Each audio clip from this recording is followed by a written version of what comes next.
Madam ఏమా? అవునవునవును, మనలాంటి పేదవాళ్ళకి అలాంటివన్నీ ఎలా తెలుస్తాయి? ఆ, ఏ- ఏంటి మేడం అలా చూస్తున్నారు? కొంపదీసి మమ్మల్ని మమ్మల్ని మమ్మల్ని అనుమానిస్తున్నారా? కావాలంటే లోపలికి రండి, లోపలికి వచ్చి ఇల్లు మొత్తం వెతుక్కోండి.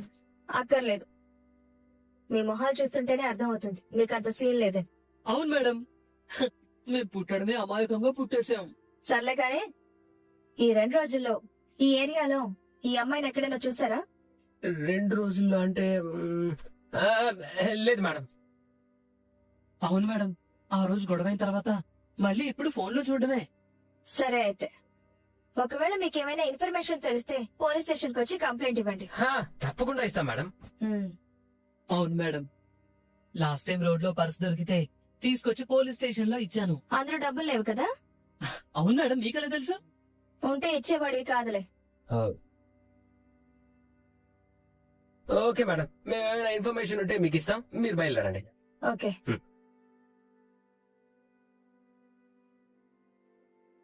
అమ్మా, బతికిపోయామా? ఈ పోలీసులకు ఏం తెలీదు. అమ్మా,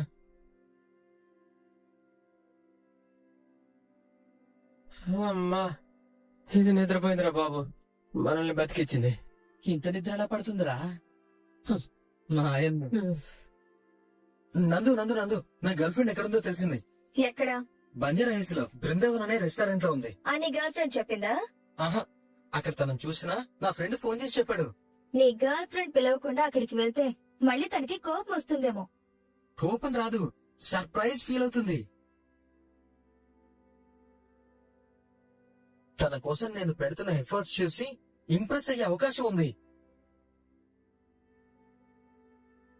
పైగా నువ్వు కూడా నాకు హెల్ప్ చేస్తున్నావు కాబట్టి తప్పకుండా సక్సెస్ అవుతుంది.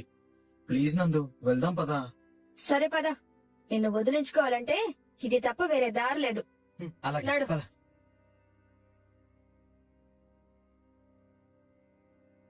పద నందు. రే, నాకెందుకో ఇది కరెక్ట్ కాదనిపిస్తుందిరా. ఎందుకు? నీ గర్ల్ ఫ్రెండ్ నీతో మాట్లాడట్లేదు, ఇక్కడున్నానని నీకు చెప్పలేదు. అలాంటప్పుడు నువ్వు ఇలా సీక్రెట్ గా వచ్చి తనని కలిస్తే తనకి కోపం రావచ్చు.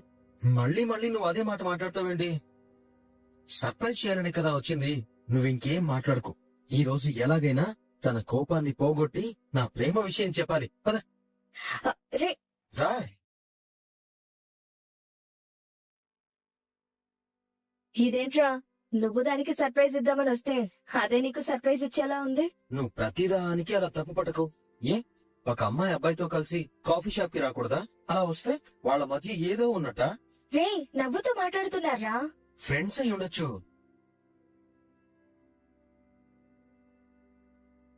రే, చేతులు పట్టుకుని మాట్లాడుతున్నారు. క్లోజ్ ఫ్రెండ్స్ అయి ఉండొచ్చు. ఇది చాలా బ్రాడ్ మైండ్ రా. Thank you so much. ఇలా అయితే చాలా కష్టం నాన్న. దాన్ని నువ్వు పెళ్లి చేసుకున్న తర్వాత నీ పరిస్థితి తలుచుకుంటుంటే జాలేస్తుంది. సర్లే, నేను వెళ్లి తనకి సర్ప్రైజ్ ఇస్తాను. లాస్ట్ టైం లాగా నువ్వు కూడా ఫోన్ లో డైరెక్షన్ ఇస్తూ ఉండు, ఓకేనా? రే ఆగు. ఏమైంది? నాకెందుకో వాళ్ళని చూస్తుంటే డౌట్ గా ఉంది. నువ్వు మళ్ళీ మొదలు పెట్టకు తల్లి. నోరు మూసుకుని నేను చెప్పేది విను. ముందు వాళ్ళు ఏం మాట్లాడుకుంటున్నారో విందాం. ఆ తర్వాత నువ్వేం మాట్లాడాలో డిసైడ్ అవుదాం. అంతే అంటావా? అంతే. పద చెప్తాను.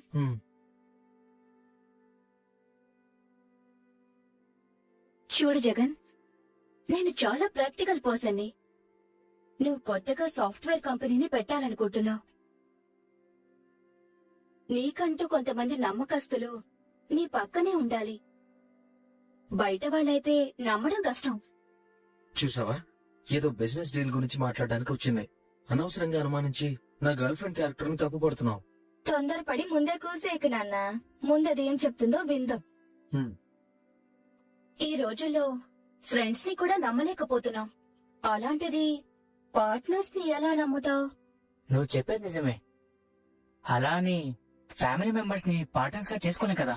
నన్ను నీ లైఫ్ పార్ట్నర్ గా చేసుకుంటే నీకు నమ్మకమైన బిజినెస్ పార్ట్నర్ అవుతాను కదా.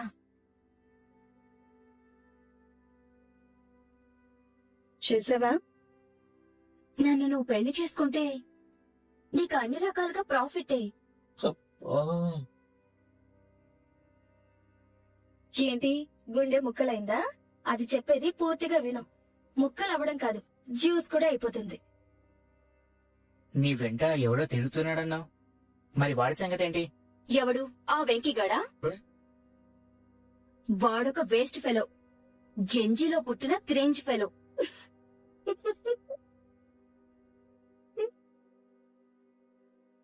ఏదో కొన్ని రోజులు తిప్పుకొని వాడుకుని వదిలేద్దాం అనుకున్నాను. అసలు నువ్వు మనిషివేనా? మనసుతో ఎవరైనా ఆడుకుంటారా? మా నందు ముందు నుంచి చెప్తూనే ఉంది, నువ్వు కరెక్ట్ కాదు, నీ క్యారెక్టర్ కరెక్ట్ కాదు అని. నేనే పిచ్చోడ్లా నేను వెనకేసుకుని వచ్చాను.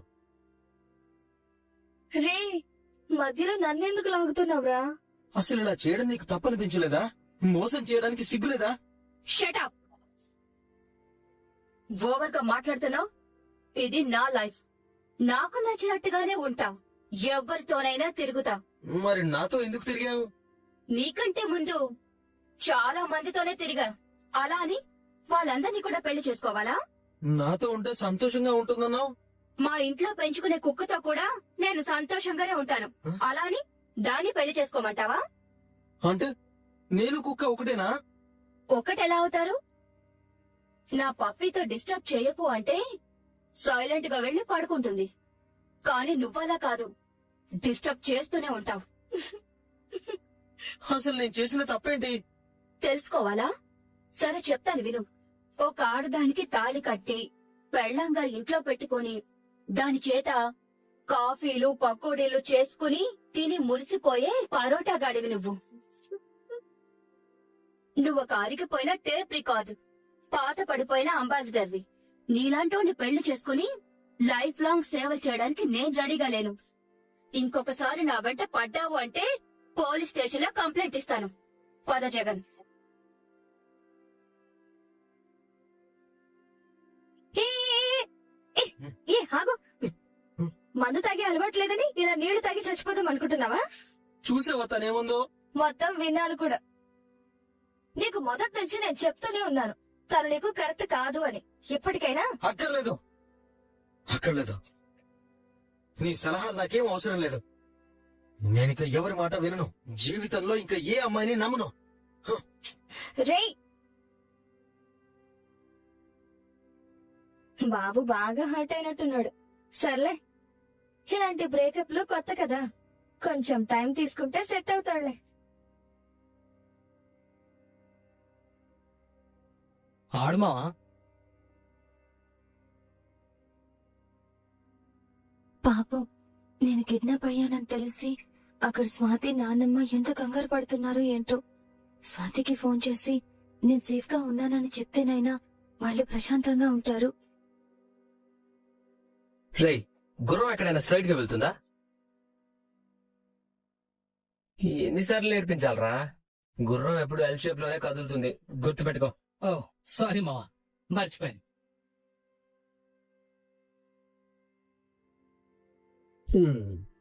Check mate. ఏంటి అప్పుడే చెక్మేటా? లేకపోతే నీకోసం గంట సేపు ఆడమంటావా? అసలు ఎలా పాసిబుల్ రా ఇది?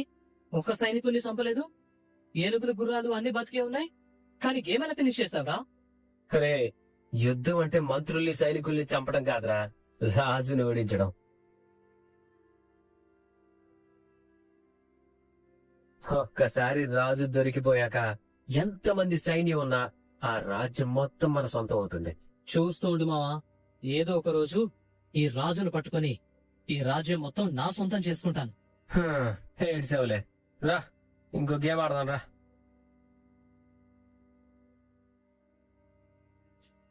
స్వాతి, త్వరగా ఫోన్ లిఫ్ట్ చేయి. రే లక్కీ, ఫోన్ తీసుకో, ఒకసారి ఫోన్ చేద్దాం. ఛార్జింగ్ పెట్టావు కదా మావా?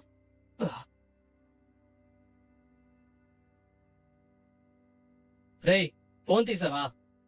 తీస్తే నిన్ను ఎందుకు అడుగుతాను రా? అయ్యో, మరి ఇక్కడే. రేయ్, ఫోన్ మాట్లాడుతోందిరా. రే, రా రా రా, వచ్చి చూడు. ఏమంటున్నావురా?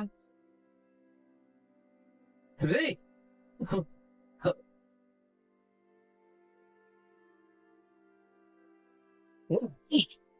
అయ్యో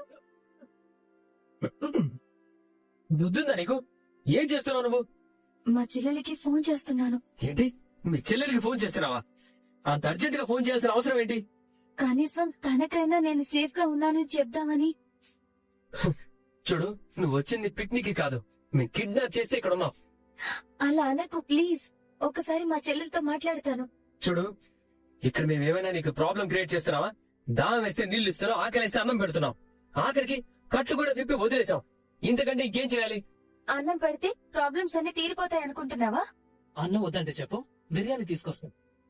రేయ్ సారీ, కంటిన్యూ.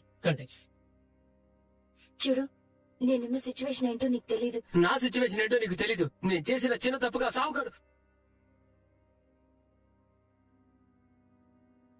చూడు, ఈ డబ్బులు నాకు చాలా అవసరం. ఈ కిడ్నాప్ విషయంలో ఏ చిన్న తప్పు జరిగినా సరే అది నన్ను నమ్ముకున్న వాళ్ళకి పెద్ద శిక్షగా మారుతుంది. దానికి నేను సిద్ధంగా లేను. నువ్వు ఎన్ని నీతులు చెప్పినా నువ్వు ఎంచుకున్నది తప్పుదారి. ఇలా సంపాదించే డబ్బు ఎక్కువ కాలం నిలబడదు. నన్ను నీతులు చెప్పొద్దని నువ్వు చెప్తున్నావేంటి? ఈ ప్రపంచాన్ని నడిపించేది డబ్బు మాత్రమే. డబ్బుంటే ఏదైనా సాధించొచ్చు. అది నీ భ్రమ మాత్రమే. నువ్వు గొప్పింట్లో పెరిగావు కాబట్టి నీకు డబ్బు విలువ తెలియనట్టుంది. ధనం మూలం ఇదం జగత్. నన్ను నడిపించేది డబ్బే, నాకు ఊపిరి పోసేది డబ్బే. అన్ని డబ్బుతోనే ముడిపడున్నాయి. దాన్ని దూరం చేస్తే మాత్రం నేను ఊరుకొని చెప్తున్నాను. అయినా నువ్వేంటి ఏదో పెద్ద సెంటిమెంట్స్ ఉన్నట్టు తెగ ఫీల్ అయిపోతున్నావు? నువ్వే కదా ఈ కిడ్నాప్ డ్రామా అంతా మొదలు పెట్టింది. నీకు నిజంగా అంత ప్రేమ ఉంటే ఇంట్లో వాళ్ళని వదిలేసి ఎందుకు పారిపోవాలనుకుంటావు? నా పర్సనల్ విషయంలో జోక్యం చేసుకుంటే ఊరుకొని చెప్తున్నా. అబ్బో, నీ పర్సనల్స్ మేము టచ్ చేయకూడదు. నువ్వు మా పర్సనల్స్ లో బాగా కిలికేయచ్చు. అమ్మాయిని ఎత్తుకు రావడం కూడా పెద్ద ప్లానా? చేతకాని వాళ్లే ఇలాంటి పనులు చేస్తారు. నేనొకసారి ఇక్కడి నుంచి బయటికి వెళ్తే అప్పుడు చెప్తా మీ సంగతి. నువ్వు బయటికి వెళ్ళినప్పుడు కదా రేమా కట్టెరా తిని. వద్దు, నేను మీ ఫోన్ మళ్ళీ తీసుకోను. అది అలా ఉండు. మళ్ళీ ఇలాంటి వేషాలు వేసావో ఈసారి మామూలుగా ఉండదు చెప్తున్నా. నువ్వు ఇంకోసారి ఇలాంటి పిచ్చి పిచ్చి ప్రయత్నాలు చేసావంటే కట్టేసి ప్లాస్టర్ వేస్తా. అన్నం కూడా పెట్టని చెప్తున్నా. Try door lock వేసిరా.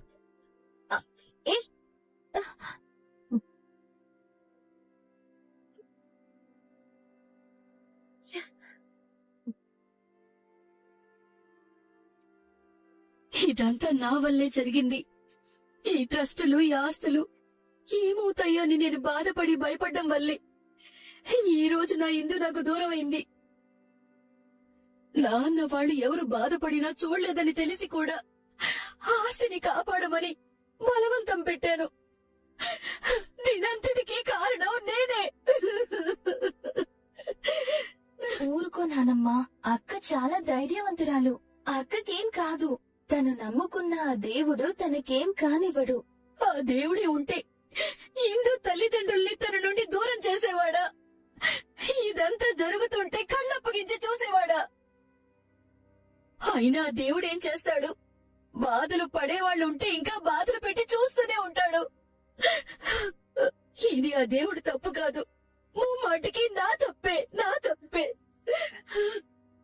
ఇన్ని రోజులు ఇందు ప్రాణాలతో అయినా ఉంటుంది కదా అని రేఖ దగ్గర ఒక చచ్చిన మనిషిలా బ్రతుకుతున్నాను.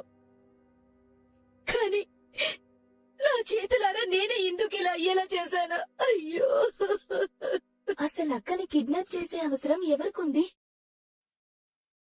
రేఖ ఆంటీ అక్క చేసే సంతకం కోసం ఎదురు చూస్తుంది కాబట్టి తను చేసే అవకాశం లేదు. ఇక మా అమ్మకైతే అంత ధైర్యమే లేదు. మరి అక్కని కిడ్నాప్ ఎవరు చేశారు? ఇన్నేళ్లలో గడప దాటి ఇప్పుడు బయటికి వెళ్ళిందే లేదు. అలాంటి తనకి శత్రువులు ఎవరుంటారు స్వాతి? రేఖ నుండి తప్పించుకోవాలని పిచ్చి ప్రయత్నం చేసి ఇప్పుడు తనే ఇరుక్కుంది. నాకెందుకో ఎవరో బాగా తెలిసిన వాళ్ళు ఇదంతా చేశారనిపిస్తోంది. ఊరుకో నానమ్మా, నేనుండగా అక్కకేమీ కానివ్వను. నీకోసమే ఎదురు చూస్తున్నానమ్మా. నా మనవరాలి జాడేమైనా తెలిసిందా? లేదు నానమ్మ.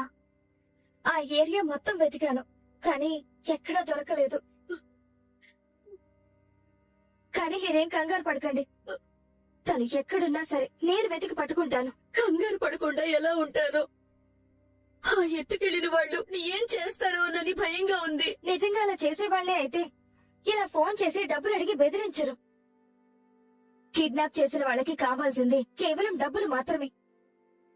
అది వచ్చే వరకు అక్కని ఏమీ చెయ్యరు. ఈ లోపు తను ఎక్కడున్నా సరే నేను వెతికి పట్టుకుంటాను. నువ్వు మాట్లాడుతూ ఉంటే నా కొడుకు ధైర్యం చెప్పినట్టే ఉందమ్మా. ఆ రేఖ మా నాశనం కోరుకుంటూ ఆ ఆస్తి ఎక్కడ చేజారిపోతుందోనని కంగారు పడుతుంటే మా కోసం ఏమీ కాని నువ్వు ఇంతలా తపన పడుతున్నావు. అలా అంటారేంటి నానమ్మ? చిందు అక్క ఎంతో ప్రేమగా నన్ను దగ్గరికి తీసుకుంది, నన్ను చెల్లెలనుకుంది. అలాంటప్పుడు నేను పరాయిదాన్ని ఎలా అవుతాను? అక్క, నందు, వాళ్ళు లేచేలోపు మనం వెళ్ళిపోదాం. నాకు ఒక విషయం చెప్పు. అడగక్క. ఏంటి? నా కోసం ఇదంతా ఎందుకు చేస్తున్నావు?